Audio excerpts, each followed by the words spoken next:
दोस्तों, किसी भी इंसान के लिए सबसे दुख की बात यह नहीं होती कि वो गरीब है। वो भूख की तकलीफ को भी सह जाता है। उसे इस बात का भी मलाल नहीं होता कि वो किस घर में पैदा हुआ, वो कितना पढ़ पाया। मगर दुनिया में कोई भी इंसान ये नहीं सह सकता कि कोई उसकी इज्जत तार तार कर दे, हजारों लोगों के सामने उसकी आबरू लूट ली जाए, कोई उसकी आत्मा और उसके शरीर को शर्मसार कर दे। हालात चाहे कैसे भी हों, तकलीफ कितनी भी बड़ी क्यों ना हो, मगर गरीब से गरीब आदमी कभी अपनी इज्जत के साथ समझौता नहीं करता। मगर इसी समाज में जब दो औरतों को हजारों की भीड़ के सामने कपड़े उतारकर घुमाया जाता है, उनसे ज्यादती की जाती है, उनकी इज्जत लूटी जाती है और वो भीड़ के सामने हाथ जोड़कर खुद को छोड़ने की अपील करती रहती हैं और कोई नहीं सुनता, तो इससे ज्यादा दुख और तकलीफ की बात और क्या हो सकती है। एक देश और समाज के नाते हमारे लिए इससे बड़ी शर्म की बात और क्या हो सकती है। मणिपुर से आए हमारी बहनों के वीडियो ने पूरे देश को शर्मसार कर दिया है। हम 3 महीने से सुन रहे थे कि मणिपुर में हिंसा हो रही है, लोग मारे जा रहे हैं, उनके घर जलाए जा रहे हैं, मगर देश की मीडिया और हुक्मरानों ने उस पर कोई ध्यान ही नहीं दिया। उनके कान पर कोई जू नहीं रेंगी। मगर 19 जुलाई को जब ये वीडियो सामने आया तो इसने पूरे देश को सन्न कर दिया। हमें ये सोचने पर मजबूर कर दिया कि हमारे ही देश में हमारे ही लोगों के साथ ये सब हो रहा है और हम कुछ नहीं कर पाए। आखिर कौन है इस वारदात का जिम्मेदार? कौन है इस वहशी हरकत के पीछे? आखिर क्यों सरकारें और पुलिस इतनी अपाहिज बनी रही कि अपनी ही बेटियों को नहीं बचा पाई? और देश का मीडिया इतना सोया कैसे हो सकता है कि वो पाकिस्तान से आई सीमा हैदर की तो सारी कुंडली खंगाल डाले, मगर 4 मई को हुई इस खौफनाक घटना का उसे तब तक पता नहीं चलता जब तक कि उसका वीडियो सामने नहीं आया। तो आज की इस वीडियो में हम मणिपुर की इस घटना पर बात करेंगे, साथ ही ये समझने की कोशिश करेंगे कि आखिर क्यों पिछले 3 महीने से मणिपुर में हिंसा रुकने का नाम नहीं ले रही। हिंसा के पीछे आखिर वजह क्या है? आखिर क्यों सरकारें इस हिंसा पर काबू नहीं कर पा रही हैं? कोशिश करेंगे कि मणिपुर से जुड़े एक एक सवाल का हम जवाब दें। ये वीडियो अगर आपको सही लगे तो अपने दोस्तों से इसे जरूर शेयर करिएगा। शुरू करते हैं। दोस्तों, इससे पहले कि मैं इस ताजा वीडियो पर आऊं, 3 महीने से फैली मणिपुर हिंसा की बात करूं और हिंसा को रोक पाने में राज्य और केंद्र सरकार के निकम्मेपन का जिक्र करूं, मैं चाहूंगा कि आपको मणिपुर की प्रॉब्लम से जुड़ी कुछ बेसिक बातें बता दूं ताकि आप बेहतर तरीके से इस इशू को समझ पाएं। तो बात यह है कि मणिपुर स्टेट में मुख्य तौर पर 3 मुख्य जातियां हैं। एक तरफ मैतेई हैं जो हिंदू हैं, जिनकी राज्य में आबादी 55 से 60% है, जिन्हें आजादी के बाद अनुसूचित जाति का दर्जा दिया गया। मैतेई हिंदू मुख्य तौर पर मणिपुर के 10% मैदानी इलाकों में रहते हैं। दूसरी तरफ कुकी और नगा जनजातियां हैं। कुकी जनजाति ईसाई समाज से आती है। ये लोग राज्य की आबादी के 20% हैं, मगर मणिपुर के 90% पहाड़ी इलाकों में यही रहते हैं। मैतेई जाति की शिकायत ये थी कि लैंड रिफॉर्म एक्ट की वजह से ये लोग पहाड़ी इलाकों में जमीन नहीं खरीद सकते, जबकि राज्य में सबसे ज्यादा आबादी इनकी ही है। इन लोगों की मांग थी कि इन्हें भी जनजाति का दर्जा दिया जाए ताकि ये लोग भी पहाड़ों पर जमीन खरीद सके। इसी को लेकर मैतेई ट्राइब यूनियन पिछले कई सालों से मैतेई समुदाय को आदिवासी दर्जा देने की मांग कर रही है, मगर कुकी और बाकी जनजातियों को यह बात कभी पसंद नहीं आई। 19 अप्रैल को मामला जब हाईकोर्ट पहुंचा तो मणिपुर हाईकोर्ट ने राज्य सरकार से कहा कि वो 10 साल पुरानी केंद्रीय जनजाति मामलों के मंत्रालय की सिफारिश पेश करे। इस सिफारिश में मैतेई समुदाय को जनजाति का दर्जा देने के लिए कहा गया, जिसके बाद कुकी समाज की तरफ से इसका विरोध किया गया। हाई कोर्ट के इस आदेश को सुप्रीम कोर्ट में चुनौती दी गई। कुकी समाज का कहना था कि मैतेई समाज का पहले से ही नौकरियों में दबदबा है। राज्य में 60 में से 40 विधायक भी मैतेई समाज से आते हैं। ऐसे में अगर उन्हें जनजाति का दर्जा दिया गया तो ये लोग पहाड़ों पर जमीन खरीदना शुरू कर देंगे और कुकी समाज हाशिए पर चला जाएगा। इसी को लेकर 3 मई को एक रैली निकाली गई और देखते ही देखते रैली हिंसक हो गई।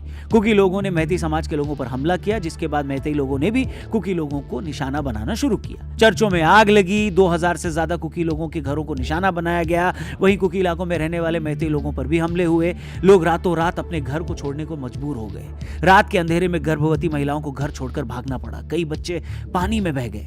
पिछले 80 दिनों से फैली इस हिंसा में अब तक 150 लोग अपनी जान गंवा चुके हैं। 5000 से ज्यादा आगजनी की घटनाएं हुई हैं। 7000 लोग गिरफ्तार किए गए हैं। हिंसा की 6000 वारदातें हुई हैं और 60,000 लोग राहत शिविरों में रहने को मजबूर हैं। देखते ही देखते जाति की ये लड़ाई ने धार्मिक रंग भी ले लिया। हमला चर्चों और मंदिरों पर भी हुआ। देखते ही देखते दोनों जातियों में इतना गुस्सा भर गया कि कोई भी मैतेई कुकी इलाके में रहने की हिम्मत नहीं कर पा रहा है और न ही कुकी इलाके में मैतेई जा पा रहे हैं। कुकी और मैतेई दोनों का सरकार और पुलिस से भरोसा उठ गया है। उन्हें लग रहा है कि उन्हें अपनी सुरक्षा खुद करनी पड़ेगी और हुआ ये कि लोग दूसरे की हिंसा से बचने के लिए खुद हिंसा करने लगे और हालात बिगड़ते बिगड़ते यहां तक आ गए। मणिपुर में इन्हीं हालात को देखकर 3 महीने से लगातार आवाजें उठती रही हैं। लोग सवाल कर रहे हैं कि स्टेट और सेंटर में दोनों जगह बीजेपी की सरकार है, फिर भी कोई एक्शन क्यों नहीं लिया जा रहा? देश भर का मीडिया उस पर ध्यान क्यों नहीं दे रहा? बड़े लोग क्यों इस पर कुछ नहीं बोल रहे? आखिर हर दिन लोगों को हिंसा में मरने के लिए क्यों छोड़ा जा रहा है? ये भी सवाल पूछे जा रहे हैं कि अगर मानहानि के एक मामले में राहुल गांधी की संसद सदस्यता चली जाती है, एक गलत बयान के लिए अदालत उनकी जिम्मेदारी तय करती है, तो मणिपुर की इस हिंसा के लिए राज्य के मुख्यमंत्री बीरेंद्र सिंह की जिम्मेदारी क्यों तय नहीं की जा रही है? क्यों उनसे इस्तीफा नहीं मांगा जा रहा है? अगर मुख्यमंत्री हालात नहीं संभाल पा रहे तो राज्य में राष्ट्रपति शासन क्यों नहीं लगा दिया जाता? मगर इन 3 महीनों में इनमें से किसी भी सवाल का कोई जवाब नहीं मिला। लेकिन 19 जुलाई को एक ऐसा वीडियो सामने आया जिसने सबको बोलने पर मजबूर कर दिया। ये वीडियो 19 जुलाई को जरूर सामने आया, मगर ये घटना 4 मई की बताई जा रही है। इंडियन एक्सप्रेस में पब्लिश रिपोर्ट में घटना से जुड़ी एफआईआर की डिटेल दी गई है। घटना का पूरा ब्यौरा सुनकर आपके रोंगटे खड़े हो जाएंगे। एफआईआर में पीड़ित महिला ने बताया कि थौबल जिले में 800 से 1000 लोगों ने कुकी लोगों के घरों पर हमला किया। इस भीड़ से बचने के लिए लोग अपने घरों से भाग रहे थे। इसी भीड़ में 2 महिलाएं और एक युवा महिला अपने पिता और भाई के साथ जंगल की तरफ भाग जाते हैं। पुलिस जैसे तैसे इन्हें बचाने में कामयाब हो जाती है, मगर तभी भीड़ पुलिस पर हमला करके इन लोगों को पुलिस की कस्टडी से छुड़ा लेती है। लड़की के पिता जब हमले का विरोध करते हैं तो उन्हें वहीं गोली मार दी जाती है। 3 महिलाओं के कपड़े उतारकर चलने के लिए बोला जाता है।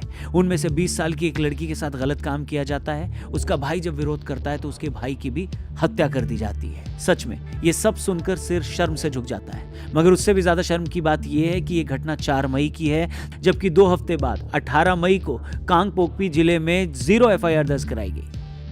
और 2.5 महीने के बाद इस मामले में पहली गिरफ्तारी तब हुई जब घटना का वीडियो वायरल हुआ। मतलब जिस घटना में 2 लोगों की मौत हो जाती है, एक लड़की से रेप होता है, 3 महिलाओं को बिना कपड़ों के घुमाया जाता है, उस मामले में 2 महीने बाद सिर्फ 1 गिरफ्तारी होती है। जी हाँ, सिर्फ 1, वो भी तब जब उस घटना का वीडियो वायरल हो जाता है। इससे आप समझ सकते हैं कि मणिपुर में पुलिस प्रशासन कैसे काम कर रही है। इसके बावजूद मणिपुर के सीएम का रवैया देखिए। जब एक टीवी चैनल ने उनसे इस वीडियो के बारे में पूछा तो वो कहने लगे कि अरे आपके हाथ एक वीडियो लग गया तो आप इस बारे में पूछ रही हैं, ऐसे तो सैकड़ों मामले, मतलब सैकड़ों मामले हुए हैं, तो क्या ये शाबाशी की बात है? हैरानी की बात यह है कि हद दर्जे तक खुद को नकारा और इनसेंसिटिव दिखाने के बावजूद अब तक मणिपुर के सीएम की बर्खास्तगी क्यों नहीं हुई?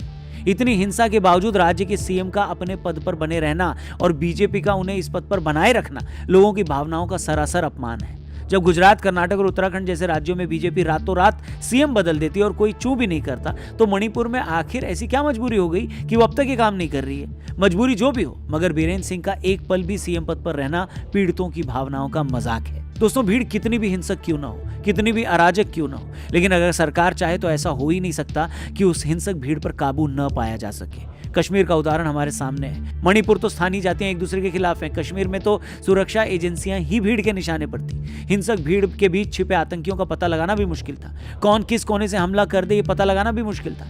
ऐसे माहौल के बावजूद अगर भारत सरकार कश्मीर से धारा 370 हटाती है, वहां हिंसा भी नहीं होने देती और कश्मीर धीरे धीरे सामान्य हो जाता है, तो मणिपुर में हम वो काम क्यों नहीं कर पा रहे? जो पुलिस और अर्धसैनिक बल कश्मीर जैसी जगह में कारगर हो सकते हैं, वो मणिपुर में कैसे फेल हो गए? इससे साफ लगता है कि इस हिंसा को रोकने की शायद ईमानदार कोशिश नहीं की गई। शायद एजेंसियों ने अपना काम ईमानदारी से नहीं किया, वरना ऐसे कैसे हो सकता है कि हिंसक भीड़ पुलिस के कब्जे से लड़कियों को छुड़ाकर उनके साथ ज्यादती कर जाए, उनकी इज्जत तार तार कर दे, लोगों के कत्ल हो जाएं और पुलिस कुछ भी न कर पाए? हैरानी यह भी है कि 3 महीने से मणिपुर जल रहा है, मगर नेशनल मीडिया ने भी उस तरफ वैसा ध्यान नहीं दिया। मणिपुर की हिंसा पर वैसी बहसें और डिबेट्स क्यों नहीं किए गए जैसी राजनीति और सीमा हैदर जैसे मुद्दों पर होती हैं? क्यों नहीं इस मामले पर नेताओं को कटघरे में खड़ा किया गया? आखिर क्यों अपने ही लोगों को अपने ही देश में अपने ही लोगों के खिलाफ लड़ने के लिए खुला छोड़ दिया गया? और आखिर क्यों कुछ लोगों ने इस पर कभी बोलने की जरूरत नहीं समझी? ये सारे क्यों ही इस बात का जवाब है कि आखिर मणिपुर वहां कैसे आ गया जहां आज ये आया है। सच में मणिपुर, हम सब शर्मिंदा है कि हम तुम्हारे साथ वैसे नहीं खड़े हो पाए जैसे होना चाहिए था। मणिपुर, हम इस बात के गुनहगार हैं कि हमने तुम्हारी वैसी परवाह नहीं की जैसी करनी चाहिए थी। और मणिपुर की बहनों, हम सच में शर्मसार हैं, जो तुम्हारे साथ हुआ वो हरगिज नहीं होना चाहिए था। मैं रौनक तमाम भारतीयों की तरफ से मणिपुर के हर उस शख्स से माफी मांगता हूं जिसने इस हिंसा के बीच खुद को अकेला पाया। और मैं रौनक वादा करता हूं कि हम वो सब करेंगे, हर वो आवाज उठाएंगे जो मणिपुर के लोगों को उनका हक दिलवा पाए, उनके स्टेट में शांति ला पाए, ताकि लोग फिर से एक नॉर्मल जिंदगी जी सके। आज के वीडियो में फिलहाल इतना ही। ये वीडियो सही लगी हो तो और भी लोगों तक इसे जरूर पहुंचाइएगा, शेयर करिएगा। Thank you for watching. जल्दी मिलते हैं। जय हिंद।